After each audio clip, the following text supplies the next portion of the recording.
The Paranormal Gateway first up. I'm Scott Wise, and today's guest is paranormal investigator, experiencer, author, and podcast host Michael Kopf. Michael's journey into the unknown began at just 2 years old with encounters involving shadow beings involved into a lifelong exploration of energy, healing, spirituality, astral travel, UFO phenomena, and paranormal investigation. Over the years, he has studied Reiki, Huna, tarot, paganism, mythology, and comparative religion, and numerous healing modalities while earning both his reverend's license and degree in history from University of North Texas. His experiences have taken him across the globe, from Hawaii and Egypt to Italy, Qatar, France, and when he encountered unexplained phenomena that deepened his spiritual awakening.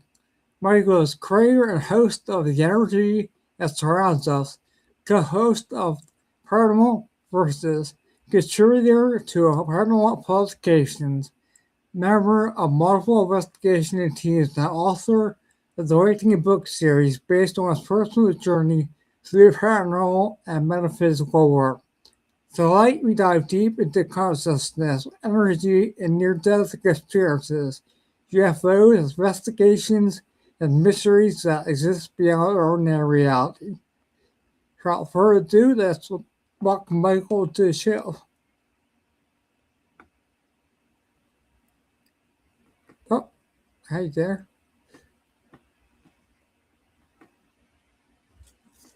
Sure, happy there. Hi, Michael, how are you?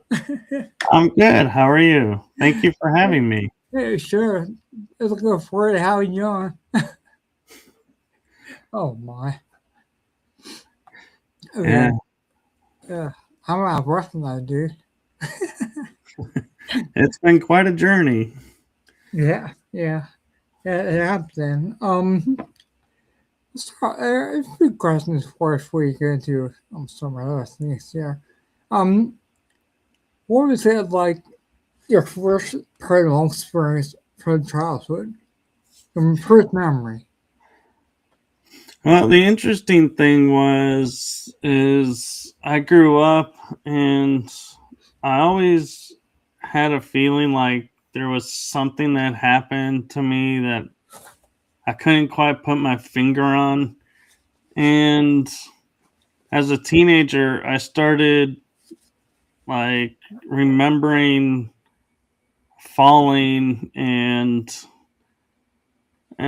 I was like, and my memory was off, and like I would say, oh, I was in the attic because they were working on the floor, and there was a vent, and my mom corrected me and said, no, it wasn't the attic, it was the second floor, and so this is up in Illinois, so we had basements in there, and basements are concrete, and so I'd have memories of falling down this vent shaft and then hitting the concrete, but then getting up and walking off and thinking, this is a weird memory.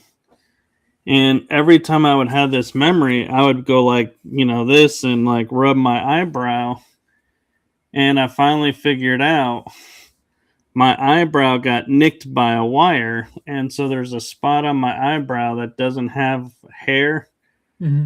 And so it's like I had a visual cue to trigger the memory, and the memory started coming in, and I would talk to a medium friend of mine in Greece, and Catherine Sorlos, and she looked at me one day on a show and she goes, would you like to know what happened when you were 2? And I said, yeah, I've went and fell into a shaft. And she goes, no, that's not exactly what happened. And I go, really? And she goes, yeah. She goes, you were accidentally pulled in. And I was like, Uh, we accidentally pulled in. And she said, yeah, a being grabbed my arms and I fell in. And I was like, well, that's not really cool.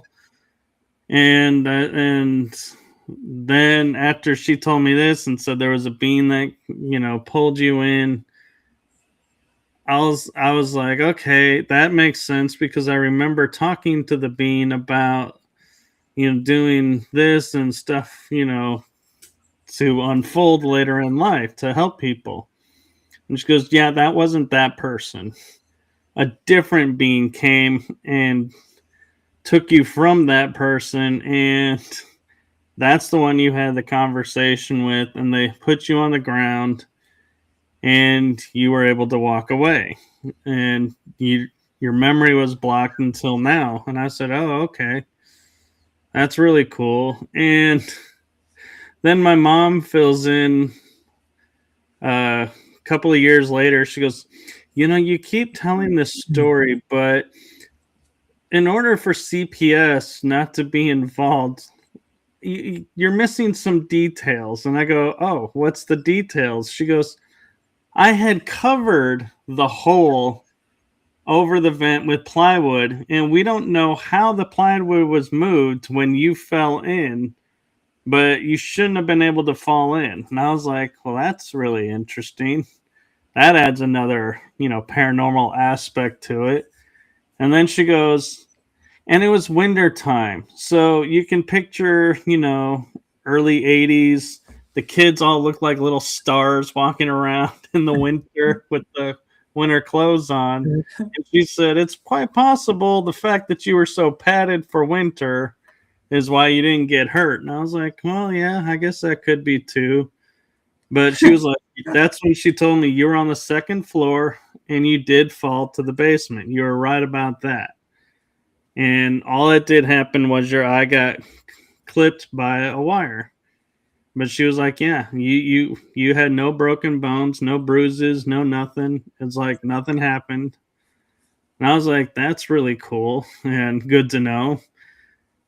And I was sharing this on another episode or on an interview, and somebody goes to me and goes, well, I find it interesting. You're missing out on the most important part. And I was like, what are you talking about? I'm like, I shared I was, talked to a being. I was pulled out of time. I have fell. Well, what's the part I'm missing? She goes, you understood the being. How at 2 did you understand that being? And I was like, I never thought about it. But yeah, you're right. That is kind of cool. And another level to it. So how did your family react when you told them about your encounters? Or dare tell them? Well, when I was sharing it a lot more, because people were fascinated by it, because it had beans, it had missing time or pulled out of time, all these really cool aspects to it. And now it's like everyone, when I go and they're like, oh, so been in the paranormal long? I was like, well, I did have an experience of 2, and everyone's like, yeah, we know. And it's like, okay, show's over. We're gonna move on to a different topic. But I think for me, I think it was the way it unfolded was the best for me, because it came to me when my mind was open enough to go, okay, this is real. Not open up and I'm like, this can't be real. This, and doubt myself and go, nope, and walk away from it. So I think that was divinely timed and set in stone of certain experiences to trigger it at the right time. And so, yeah, it's interesting how life unfolds if you step back and go with the flow of it. Right. Well, I've been for a long while now. In my first 6 years, like I just started having lucid dreaming a lot. And I think that's why I'm exhausted every night when I get up because I don't know, people don't know how it feels unless you do it because while you're dreaming, you're still active in your dreams when you are. I can't explain to you either. I'll never understand it or not. But that's how I feel every day when I get up. So, I used to have that where I would wake up and feel like I got maybe 20 minutes of sleep and be like yeah. dead to the world and had to take hot showers, really hot showers to wake up and be like, okay, we're good for the day.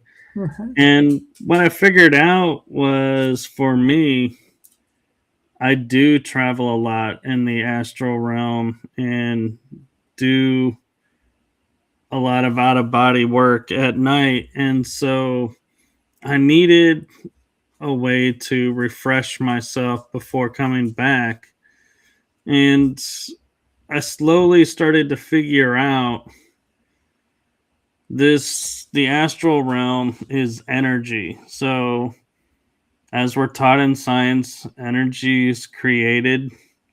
It can be manipulated. It can be, any pretty much any state, but it can never be destroyed. And so I thought and started thinking to myself, well, if I'm in a state of energy, why am I being drained? And is there a way to prevent this?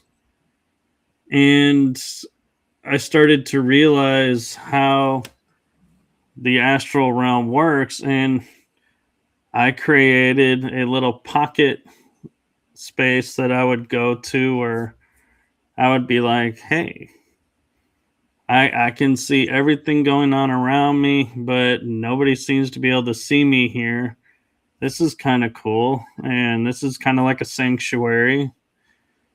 So let's, see about utilizing this. And I ended up creating this kind of easy way to describe it would be a world where I can go that's specific to me and it re energizes me. And so I will wake up like I got 6, 7, 8 hours of sleep, as active or inactive as I am. And I started waking up a lot better and going, man, why didn't I think of this sooner? But Yeah. It's so like, that's something you might try is, figure out is there a way to,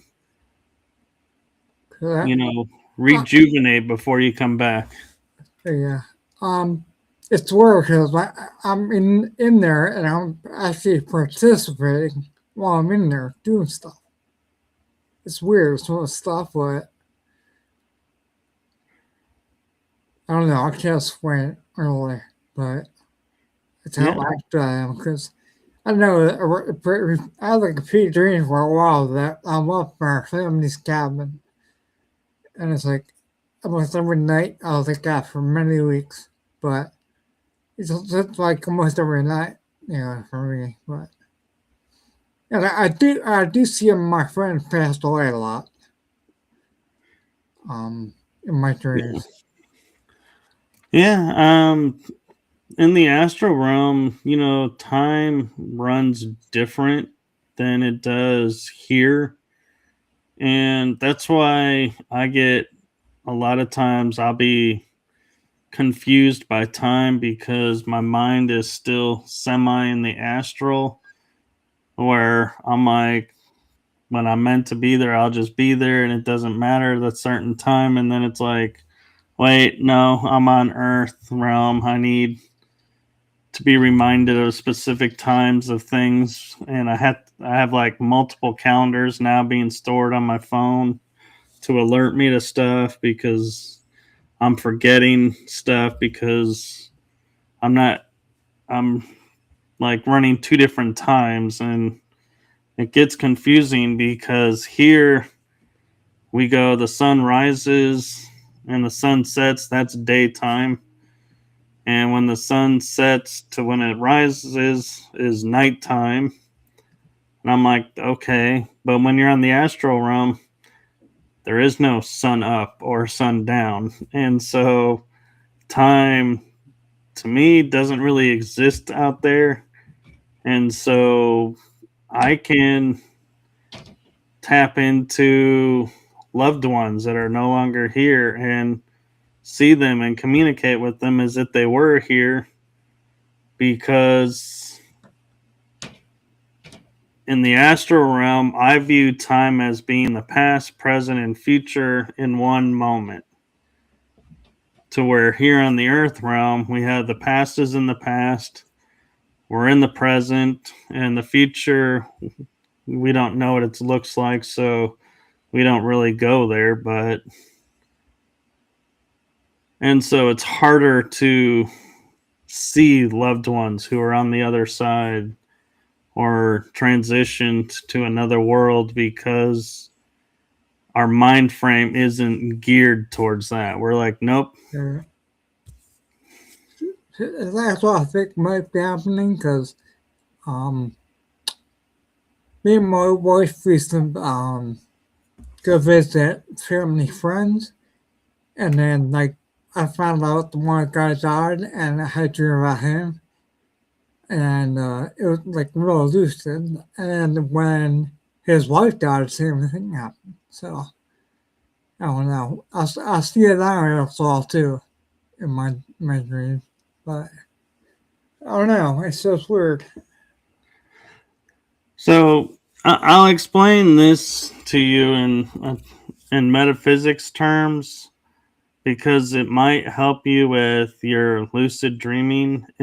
So death in the metaphysics, from my experience, from what I've learned growing up and following and doing my own studies, death is the end of a physicality. It's not the end of a person. It's just the end of their physically being in front to where you can physically touch Mhm. and feel their touch, feel them physically. So when a loved one, like when my mom recently passed and when my dad Oh, passed, sorry. thank you. It's like I got emotional because I realized I'm not going to be able to have those physical interactions anymore, like getting a physical hug or physically see their face light up telling them something. But the difference is I can feel their energy. I can still hear their voice. Mm-hmm. I can still feel a hug from them. Mm-hmm. It's an energy hug instead.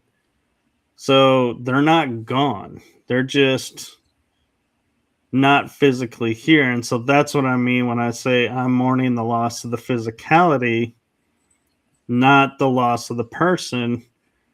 And so when I go into the astral realm and I'm going around, it's not uncommon for me to go, "Oh, hey, Dad, how's it going? What are you up to?" And it's like they're not gone, but at the same time, then when I come back, I realize, yeah, I miss them being here, but I'm grateful that I can still see and interact with them in the astral and in the dream state. And so that could be what's happening with you. It's why you feel so lucid, is because you're actually are interacting with them Mm-hmm. and you're remembering it, and which is a great gift, because a lot of people don't remember what they're dreaming or what they're doing on the other side out of body when they sleep. Yeah. Yeah, that happened, I don't know, stuff maybe 7 8 years ago. And I was diagnosed with ataxia cerebral. I got a little black spot on my cerebrum. So I have problems with balance and sometimes talking and stuff. But So I don't know if it had anything to do with it. I don't know. I can't say if it did or if it opened something up. So what are your thoughts on that? That maybe it just started. So I started this about 10 years ago, or 15 years ago, probably. And then I don't know if it's something I tapped into. Because that didn't used to have lucid dreams up, like it says about 7 years ago, probably.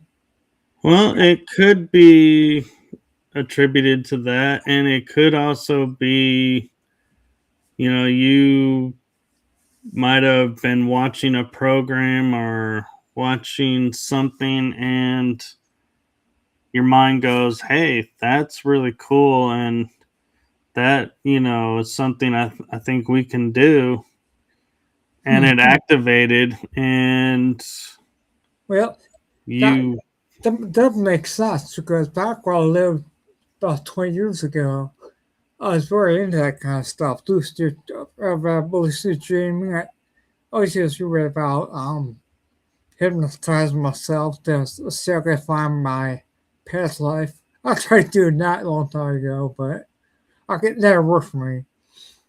But well, I will tell you, I have gone through sessions with mediums when I was a kid, and everything was recorded on tape, and the tapes never recorded for me. They would record for my parents, same machines, same tapes, but mine would never record. And they would say, well, your guides just want you to know it, and it's just for you, and there's not meant to be a record of it. That's why it didn't record. Or it could be, we in metaphysical terms, they're called downloads, and something could have happened to where you made, they're starting to talk about like soul contracts now, where you predetermine things that were going to happen in this life,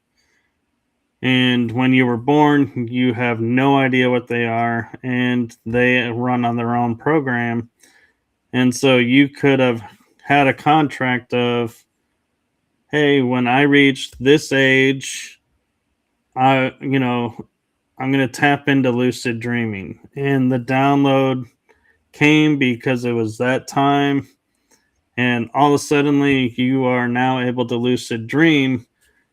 But the fact that you can't access past lives, I would say, doesn't mean you don't have them. I would say it just means your mind's not ready yet to tap into that information. And it could also be you are accessing them, but you don't realize it, because a great example is if you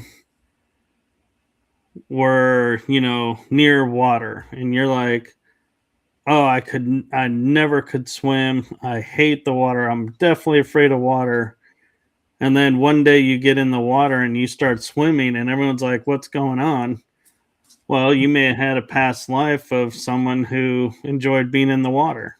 mm-hmm. And you access that memory, and your mind goes, oh, hey, we like being in water. We're no longer afraid of it. And so you get in the water. And the vice versa is if you were say, a victim on the Titanic and you drowned in the ocean, you're not going to want to get near water. One way home. Oh, there's a squirrel that ran around outside. Oh lordy, I'll do it. But I have geese out here. yeah, but I mean, it's like little nuances like that to where like you can't explain why this is happening, or why you're afraid of this, or why you avoid this. Those are most likely remnants of a past life that bled through Mm-hmm. and are impacting you today. And when you think about it that way, it makes more sense in that, for I I have to tell you, um, I did remind me of a dream I did have that I was a soldier, and there was a German soldier, and I was went and hid out with like a cabin full of people, and like all women except for a few men, and there was a hidden cell or whatever that they had some pulled back, and so we were in with the women. We were down in the bottom and reached the camera or whatever, and it got out. And then the horrible thing is that the whole cabin was torched by it. I'm like, what the fuck was that? So I don't know. That's part of the weirdest dream I had for a long time. But Well, and that could very well be a past life memory coming through, and that really did happen. It's the things about past lives, though, is you see in like books and you read about people who they're like, oh, we've proven, this is real because we have the records of this, this, and this. And I think that's great that they're, are doing that. But at the same time, it doesn't always work that way. Like, I could sit there and say, I have a past life memory of being this king's son. Well, according to history, the king never got married. So how does he have a son? right, There's no son, listed in history, but yet I have memory. And so it's like, who's right? History or me? And that's the problem with past lives because not everything is recorded in history, but not everything we remember is pure memory either. Because I could have watched a movie about royals and been like, oh man, that'd been really cool to be a king's son, and yeah, what would that be like? And then I mm, dreamed being the king's son, and it's like, right, is that memory or is that from TV? And it's like, yeah. So that's where I think it's great that people are aware of past lives and have an interest, but I think more often than not, they can't be validated or proven. And so a lot of people discount and just say yeah, no when they very well could be. But yeah, we have to trust ourselves. And if it feels really deeply connected to you, and it's like, this is not a dream, this is not a lucid dream, it's like, because I couldn't change anything, I couldn't manipulate it, then I would say you're remembering a past life.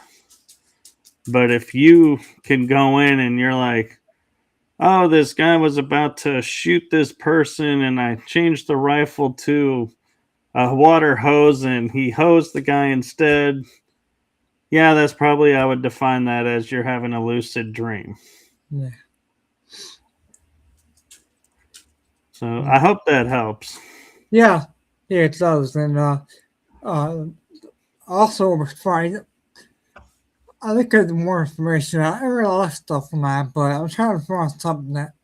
I mean, you probably have something I can read about it. But, so what first drew you towards studying energy healing and spiritual practices? So what got me started in that was our family. I had two sisters growing up and a lot of family around me. And we all were given the choice of what do you want to believe in. And so I chose metaphysics over mainstream religion. My sisters went to religion. My parents decided to go metaphysics. And so we became outcasted from the family. The family didn't want anything to do with us. And so I thought, well, maybe the fact that I chose metaphysics meant there was something broken in me that I needed to fix. And so I was going to use metaphysics to fix me.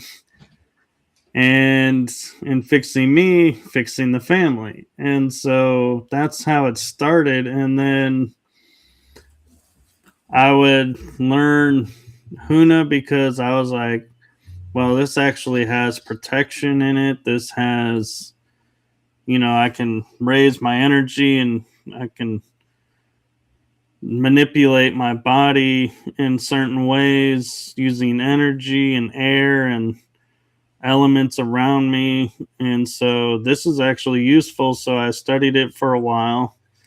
And then I would study like tarot, thinking, I always see on, the old shows or a lot of paranormal shows, they're getting messages through the cards. And so I was like, maybe I can, get answers through the cards as to where I'm supposed to go. And so everything started out as me trying to fix broken me to mend everything. And then I'd like to say, this awareness came really quickly, but sadly, it was like 20 years later, 30 years later. I woke up one day and I was like, you know what? I was never broken. I made a choice. They made a choice. My choice doesn't reflect upon them. And so I have nothing to fix because I'm not broken in this way. And so they chose to leave the family, not me. So I don't need to fix it. They need to fix it. Right.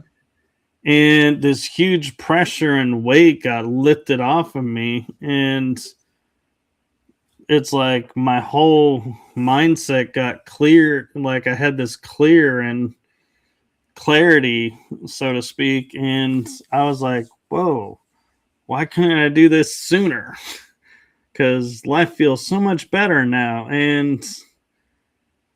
But then I look at it and go, well, all these things though that I learned are helping me now with what I'm doing now. So it's almost like I needed that to happen to trigger the work to lead me to where I am. And so, yeah, and by that awareness, I learned, if I was to, we always say if I could go back in time and change this one event, life would be so much better or different. I in turn, with all of the studying and everything that I did on myself and introspection, realized if I went back and changed a moment in my timeline in the past, I would not be who I am today, but two, everybody around me would be altered as well. So I may turn out for the best, but everybody around me may turn out for the worst because that event didn't help them boost to where they needed to go. And so I had to realize, wait a minute, our moments and times where life was hard for us, it was hard for other people too. So I can't rob them of that and try and make my life easier and risk losing what I am now. Because I like who I am now. And I think I'm a really cool person now. And so I'm like, Oh, yeah. going back and changing, I'm like, man, I Yeah. wouldn't want to lose that cool aspect that I am now. It's just, it took a while to chisel it out. Yeah. So, what is timeline therapy and how does it impact your understanding of consciousness? Wow. So timeline therapy, I'll explain it the way that I do it. And that is, so I'll see a pattern in life where, let's say, hypothetically, I start dating someone and then in 2 weeks, we break up over something. And that's, so I have a pattern of 2 weeks relationships. That's it. Well, timeline therapy, what I do is I go, okay, why and where is the root cause of my having the only 2 weeks worth of ability in relationships? And so then your mind goes back to the past, and this is where past lives come in, is because it could be past life related, and it doesn't matter how far back or how close.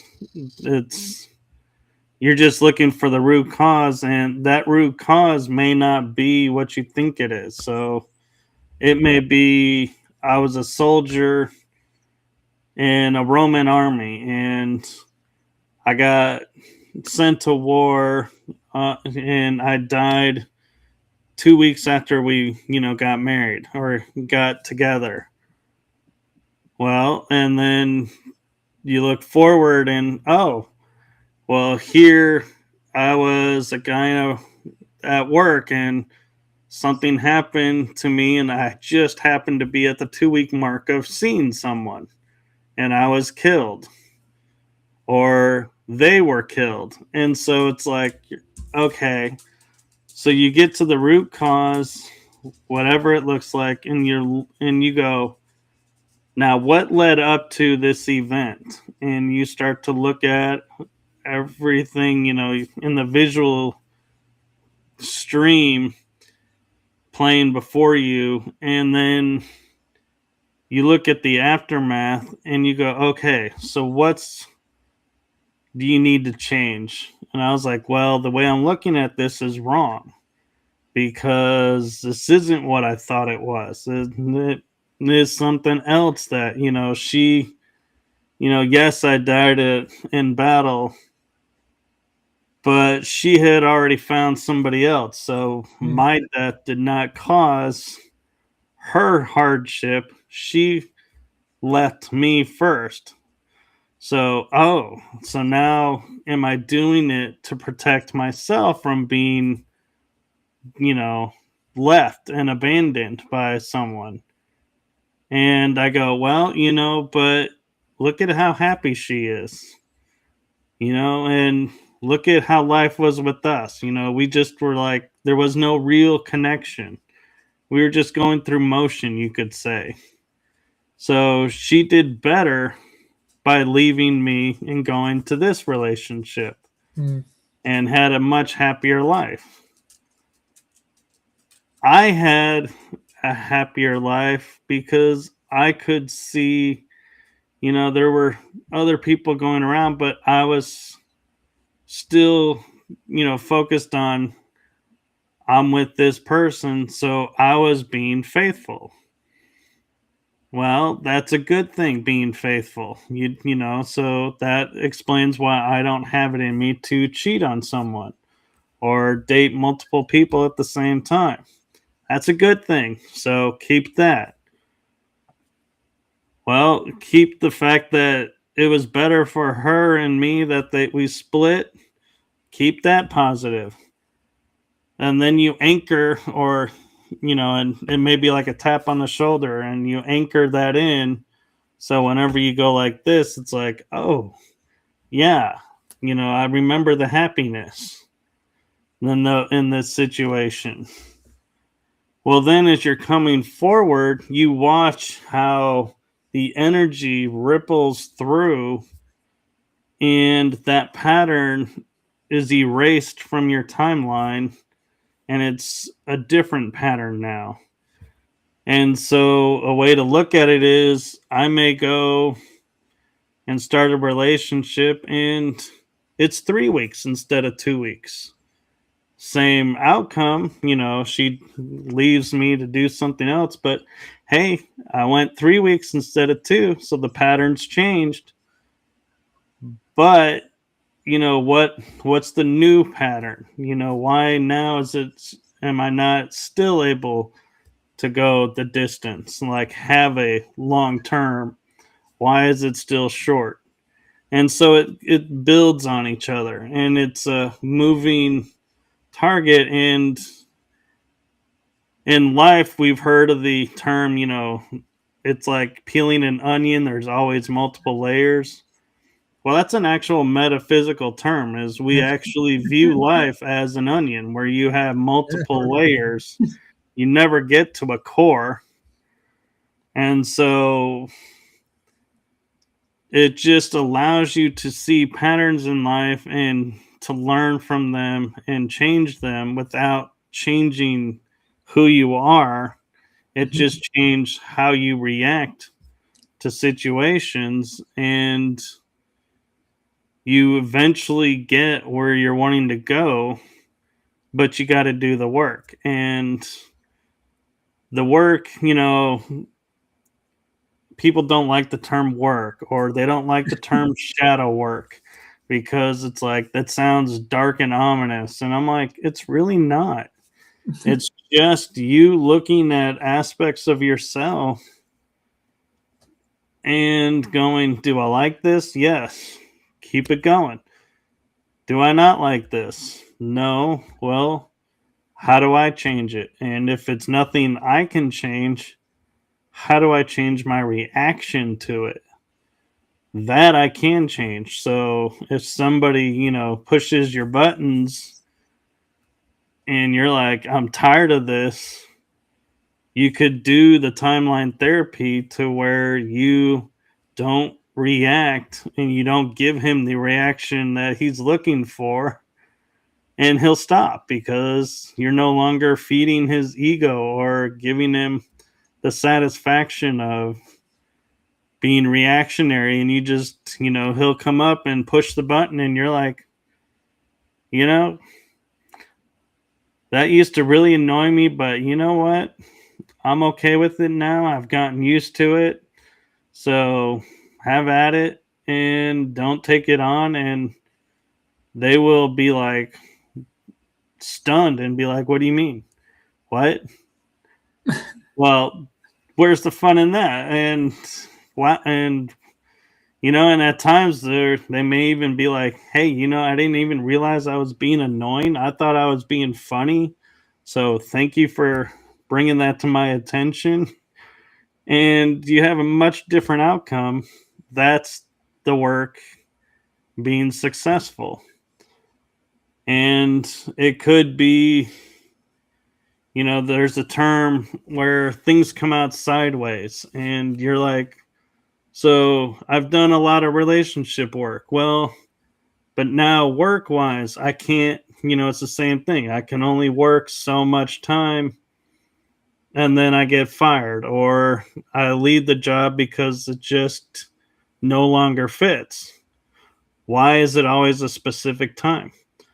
Well, that could be due to the relationship issues, but it's not showing itself as the relationship. That's why we say it comes out sideways, is they're all entangled together. So you think you're done with something and it'll show up somewhere else and you're like, oh. Yeah. So, when did you pursue a reverence license? I got my reverend's license because I was getting ready to open a Reiki practice, and I was thinking I'm going to do hands-on energy work or energy work on someone. And we were advised, you're opening yourself up to, if someone doesn't like something you've done, you can be sued. And we're like, oh, we never thought about that. And they go, I'm yeah. with you with that. And so they were like, if you're going to be doing energy work, you need to be protecting yourself and your livelihood. And so they all looked at us, and we were all talking about it in a group, and they said, if you get a reverend's license, you as a person who can marry someone, or you can start a church, or you can do counseling, spiritual counseling, they can't touch you. So you can put your energy work under that umbrella and you are protected by church law. It's no longer man law. And I was like, well, that's good to know. And so I went, and I always make a point of when I say, when I got my license, I did a 2.5 year study. I didn't go on the internet and get one of those 2 minute Reverend licenses off the internet so I could go do this or that. No, I actually did a course study, and I had to write two sermons. I never gave the sermons, but I had to write them, and they both were well received. And so I got my license, and I just, I have Reverend in my title, and I used to have a page on Facebook about, being a Reverend, but then I realized I'm not really doing anything with it. I'm not really using it. So I was like, yeah, I can let it go. And I'll just, if somebody ever wanted to talk to me about something, I jokingly will say to them, well, I'm like a vault. Anything you tell me, I can't, it's privileged information. I'll never tell anybody. And they're like, and they start laughing. They're like, oh, why? Is it like, is it like a lawyer thing or something? I was like, no, it's a reverend thing. They're like, What? huh? And I go, yeah, I have a reverend's license, and sometimes it'll calm people down, and they'll be like, oh, well, I want to know about this. I want to know about that. So it does help, calm some people down that they are talking to them. And I started doing hospice volunteering, and Oh. I would talk to patients, and I would be like, "Oh, are you ready to return to source and and return to home?" And they'd all and they'd all the people I would see would be like, "No, I can't." And I was like, "Why not?" "Well, because I've done this, I've done that." And I said, "Well, who told you that keeps you from going there?" "Well, the church, says this." And I'm like, "Well, have you, sought to do anything about it?" "Well, there's nothing I can do." I was like, well, let me ask you this. If I was to say to you, you're absolved of all of that and you are welcome to return home, what would you do? And they kind of looked at me and they would go, well, that doesn't mean anything because you have no authority. And I go, what if I told you I have a reverend's license? And all of a sudden their faces lit up and they're like, oh, so you can do that? And I was like, yeah. And so I was like, all these mistakes that you think you've made are not going to keep you from entering home. You are welcomed there. Go find, meet your family, welcome them. Don't suffer here any more than you have to. And I started getting the nickname Angel of Death at the hospice place because I would start, and within a week or two, they would pass away. I could not keep a patient long term. And they would be like, "Oh, we had this lady who's been, years on hospice." Within 2 weeks, maybe 3, I would be like, and visiting, once a week or twice a week is all it would take, and they would be good to go, and they would go. And they would be like, what are you doing? And I'm like, I'm just talking to them. I'm just telling them it's okay. They're good to go, that there's nothing to fear about going now. And I take the fear out of it. And, they were so appreciative. And so that's an area where I felt like my reverend's license came in handy because I can honestly say, yes, I do have that license. So what I'm telling you will hold up in your religious viewpoint. But I just had this niche though in the back of my head of I wish religion would stop teaching the fear of death and the fear of this, because it is a detriment to people at the end, because they suffer so, because they feel like they don't measure up, or Right. they can't do it because they made one mistake in their life that's been held over their heads. And I'm like, this is nonsense. He doesn't care about that. He's not keeping the scorecard like they tell you in religion. And so, yeah, religion and I don't get along very well. And I think that's also because I grew up metaphysical. So it's like Right. I never had the dogma. And real funny story I'll tell you about when I was like 6 to 7 years old. My dad was raised Catholic and my mom was raised Lutheran. So we were in a Catholic church. And we would sit there, and as soon as the priest or preacher, I forget which role it is in the Catholic Church, but he would get up to deliver the dogma sermon, I would fall deep asleep. You could not wake me up. But the second he was done, I would wake up and I would be like, continue talking, where when I, whatever I was talking about before I fell asleep, I would just continue. To me, I was like, I didn't realize I had gone to sleep and missed out on all the dogma.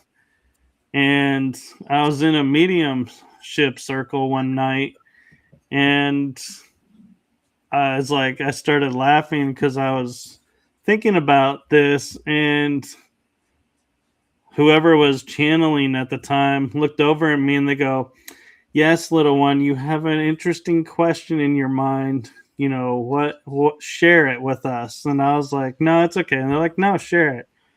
I go, "So I was wondering, are you all the ones that put me to sleep in the church when the dogma was turned on?" And they said, "Yes, we didn't want you to be raised in dogma and to have the dogma."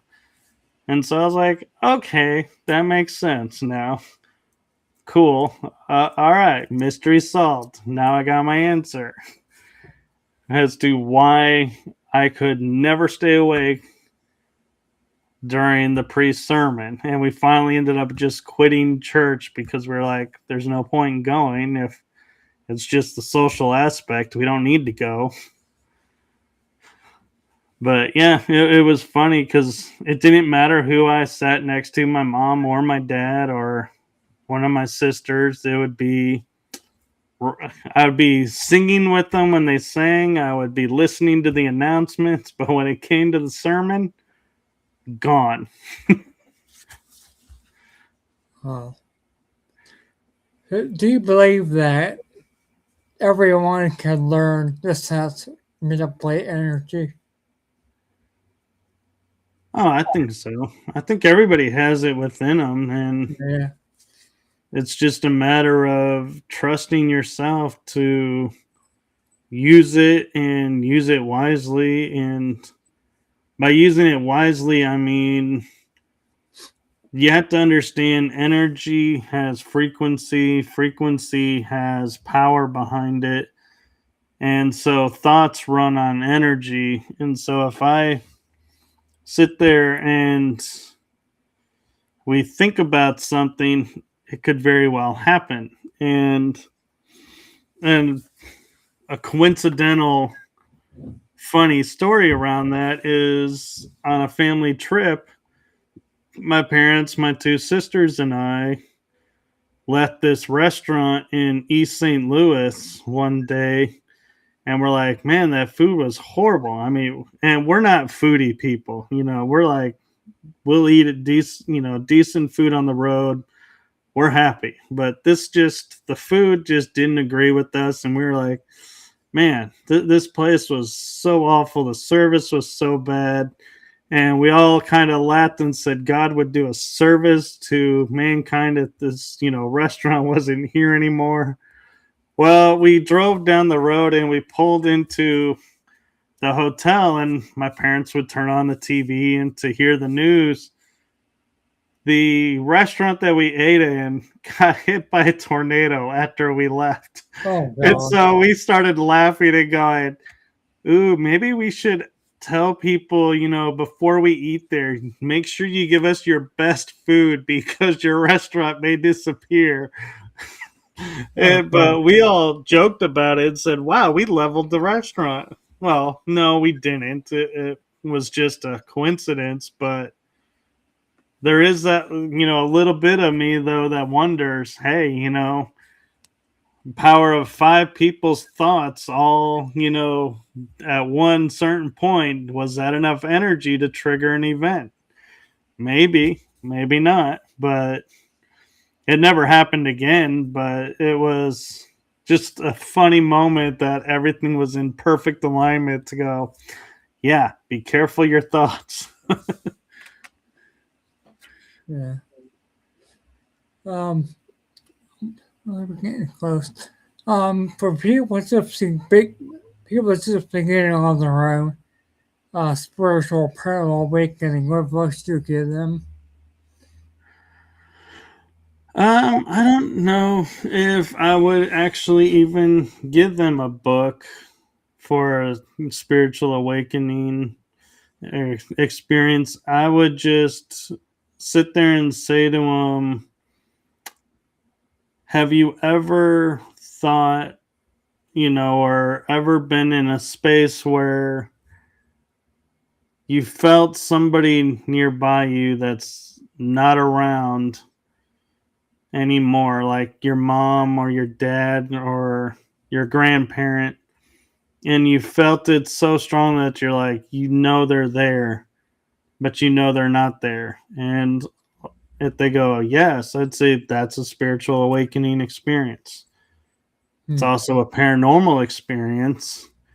And so, a lot of paranormal experiences kind of go along with the metaphysics and our spiritual experiences. So I would say, just note, what are you feeling when that happens? What are you going through when that happens? What's the outcome?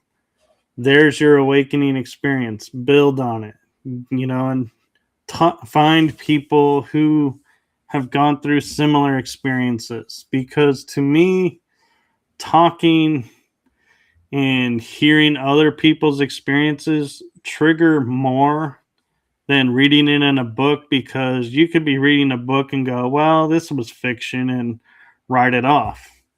But when you hear someone's story being spoken out, your mind will latch on and go, that's starting to sound like something we went through.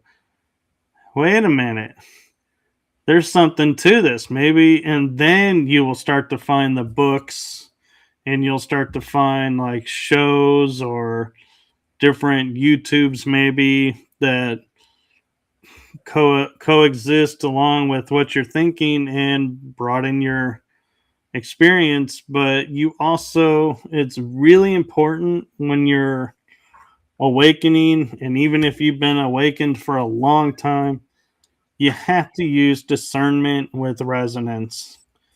If information resonates with you, and what I mean by that is your body's like reacting to the information, like you're getting chills, or you're getting little shivers, or tingly feeling, or you're like, wow, this, really makes sense.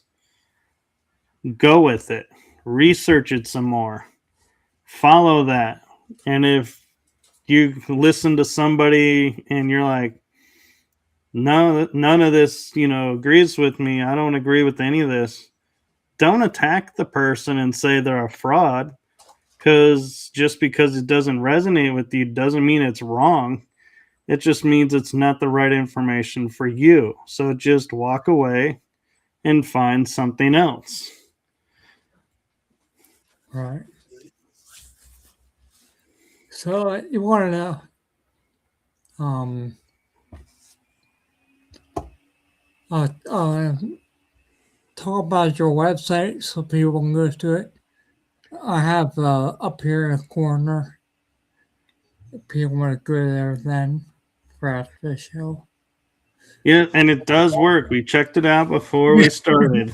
The Yeah, QR yeah. code will direct you to my website, and my website was created because I lost my Facebook account, and I do podcasting and write books or articles.